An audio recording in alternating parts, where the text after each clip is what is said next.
റാക്കിബുൾ ഹുസൈൻ എന്ന് പറയുന്ന ലീഡർ ഇന്ന് കോൺഗ്രസിലെ അസമിൻ്റെ കാര്യങ്ങളൊക്കെ നോക്കുന്നത് ഈ പറയുന്ന റാക്കിബുൾ ഹുസൈനാണ്. റാക്കിബുൾ ഹുസൈൻ അത്രയും ശക്തനാകാൻ ഒരു കാരണമുണ്ട്. കാരണം കഴിഞ്ഞ ലോക്സഭാ തെരഞ്ഞെടുപ്പിൽ ദുബ്രി മണ്ഡലത്തിൽ ബദറുദ്ദീൻ അജ്മലിനെ 3 തവണ തുടർച്ചയായിട്ട് ജയിച്ച ബദറുദ്ദീൻ അജ്മൽ AUDFന്റെ നേതാവിനെ വമ്പൻ ഭൂരിപക്ഷത്തിനാണ് റാക്കിബുൾ ഹുസൈൻ തോൽപ്പിച്ചത്. 10 ലക്ഷത്തിലധികം വോട്ടിൻ്റെ ഭൂരിപക്ഷത്തിനാണ് റാക്കിബുൾ ഹുസൈൻ ദുബ്രി മണ്ഡലത്തിൽ നിന്ന് ജയിച്ചത്. അതിനുശേഷം ഒരു മുടിചൂട മന്നനായിട്ട് അസമിലെ എല്ലാ കാര്യങ്ങളും നിയന്ത്രിക്കുന്ന ഒരു നേതാവായിട്ട് റാക്കിബുൾ ഹുസൈൻ മാറിയിട്ടുണ്ട്.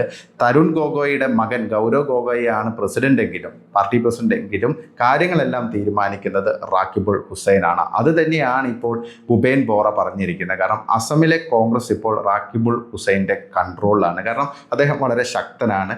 മിയ മുസ്ലിങ്ങൾക്കിടയിൽ നിർണായക സ്വാധീനമുള്ള നേതാവാണ് റാക്കിബുൾ ഹുസൈൻ. ബംഗ്ലാദേശി വിഭാഗക്കാരനാണ്. ഒറിജിൻ അദ്ദേഹത്തിൻ്റെത് ബംഗ്ലാദേശിലാണ്.